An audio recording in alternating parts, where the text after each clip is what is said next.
നമസ്കാരം, മെട്രോ മാറ്റിനിയിലേക്ക് സ്വാഗതം. ലോക്സഭാ ഇലക്ഷനിൽ മത്സരിച്ച് വിജയിച്ച കേന്ദ്ര സഹമന്ത്രിയായ സുരേഷ് ഗോപിയെ അഭിനന്ദനം അറിയിച്ചുകൊണ്ട് നിരവധി സിനിമാ താരങ്ങളും രംഗത്തെത്തിയിരുന്നു. ഇപ്പോഴിതാ അക്കൂട്ടത്തിലെത്തുകയാണ് ബിഗ് ബോസ് മുൻ താരവും സംവിധായകനുമായ അഖിൽ മാരാർ. സുരേഷ് ഗോപി തന്നെ വിളിച്ച് സന്തോഷം അറിയിച്ചെന്ന് വെളിപ്പെടുത്തിയിരിക്കുകയാണ്. സുരേഷ് ഏട്ടൻ വിളിച്ചു, സന്തോഷം അറിയിച്ചു. ആദ്യമായിട്ടാണ് വിളിക്കുന്നത്. 7 മിനിറ്റ് ഞങ്ങൾ സംസാരിച്ചു. കഴിഞ്ഞ ദിവസം മെസ്സേജ് അയച്ചു. ഇപ്പോൾ അദ്ദേഹവുമായിട്ടൊരു മാനസിക ബന്ധമുണ്ടാക്കാൻ സാധിച്ചു. മുമ്പൊന്നും അങ്ങനെയല്ലായിരുന്നു. ഇതുപോലെ നടിയെ ആക്രമിച്ച കേസിൽ ദിലീപിനെ അനുകൂലിച്ച് സംസാരിച്ച ഒരാൾ കൂടിയായിരുന്നു അഖിൽ മാരാർ. ദിലീപ് വിഷയത്തിൽ നിങ്ങൾക്ക് അറിഞ്ഞുകൂടാത്ത ചിലതുണ്ടെന്നും എല്ലാം അറിഞ്ഞു കഴിഞ്ഞാൽ ദിലീപിനോട് മാപ്പ് പറയുമെന്നും അദ്ദേഹം മാധ്യമങ്ങളോട് പറഞ്ഞു.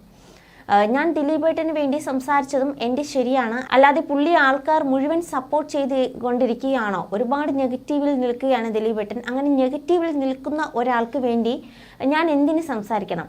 സുരേഷ് ഗോപിക്കെതിരെ സോഷ്യൽ മീഡിയയിൽ 90% പേർ നെഗറ്റീവ് കമൻറ്റുകൾ ഇടുന്നു. അവിടെ ഞാൻ പോയിട്ട് പോസിറ്റീവ് പറഞ്ഞു.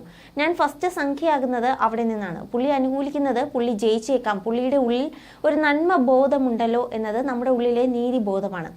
ദിലീപ് എന്ന മനുഷ്യനെ കോടതി വെറുതെ വിട്ടിട്ട് അതുപോലെ നാളെ നിങ്ങൾ പറയും ഇതിനകത്ത് നിങ്ങൾക്ക് അറിഞ്ഞുകൂടാത്ത കുറേ കാര്യങ്ങളുണ്ട്. നാളെ കേൾക്കുമ്പോൾ നിങ്ങൾ പോലും ദിലീപേട്ടനോട് മാപ്പ് പറയും.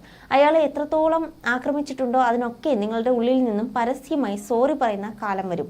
കാലം എങ്ങും വിട്ടുപോകാൻ പോണില്ല. സുരേഷ് ഗോപി വിഷയത്തിൽ എൻ്റെ അടുത്ത് വന്ന് പറഞ്ഞതുപോലെ അഖിലേട്ട, ദിലീപിന്റെ വിഷയത്തിൽ നിങ്ങൾ ചെയ്തത് ശരിയായിരുന്നുവെന്ന് നിങ്ങൾ പറയുമെന്നും അഖിൽ മാരാർ പറയുകയാണ്.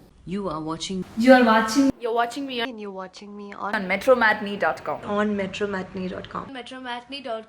metromatney.com. Subscribe for more videos. Subscribe for more videos. Subscribe here for more videos. Subscribe now. Thank you.